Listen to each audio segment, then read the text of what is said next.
haweeney Soomaaliyeed oo 9 qof mar qura ku weysay weerarkaasi kadibna qarxii halka ka dhacay markii caruurteedii ay ku weysay oo agoonnimo ku soo korisay waxa ay beeshay dhimarka ama ogaalka waxayna ku waalatay oo ay ku dhawaaqaysa oo kaliya caruurteedii halkii ay ka baxeen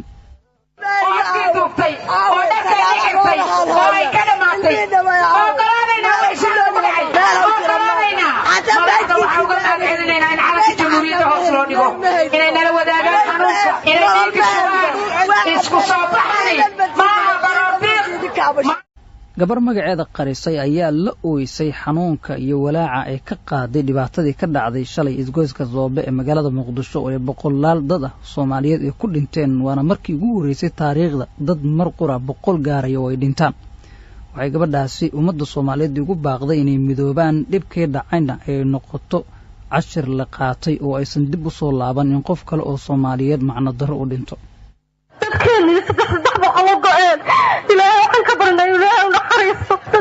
مصيبة قرن بين جواب ستة شعب كلواني دولة دولة شقية وين يصاش هيك المال كسر أي كتيرة تذكر إن حسوق يبتلوا قرق ولا وحسوق أنت نزلت أجل ما أنا كنت وكل ولي جمالك مصيبة أنا قدامي ومن جواب ستة شعب كلواني تذكر شقية دولة دولة قاوية دين كل يوم يا دائما وين من مجارينه أنا كل يوم صابق أنا شعب كل صوت حقين أنا الحافظ كستين شعب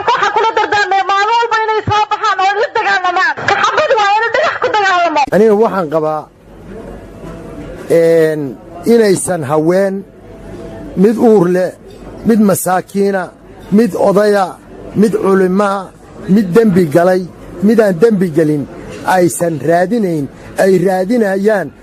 qof baan dilnay waa ganacsi wax ah oo qof baan dilnay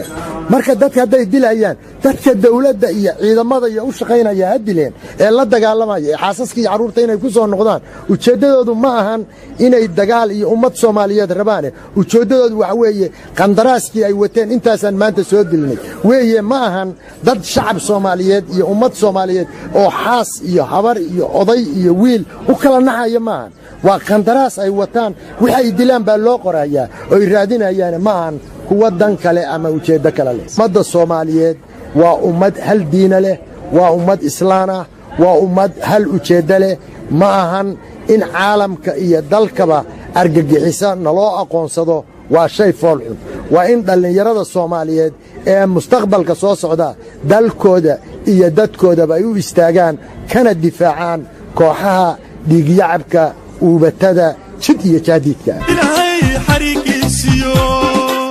xasidin ka fogba xasuuqoo dadka laayo jidkooda ku dhaastay xalad weeye la yaable xalad weeye dhibreebay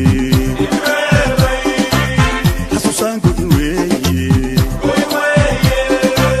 xalad weeye la yaable xalad weeye dhibreebay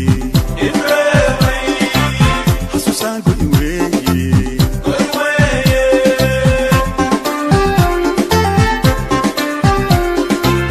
ninka gaari xamuula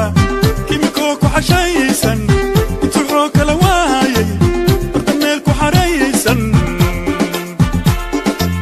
ninka gaari xamuula kimikoo ku xashaysan intuu xoog kala waayay barda meel ku xaraysan usoo xaytay dadaal siyaasad xagee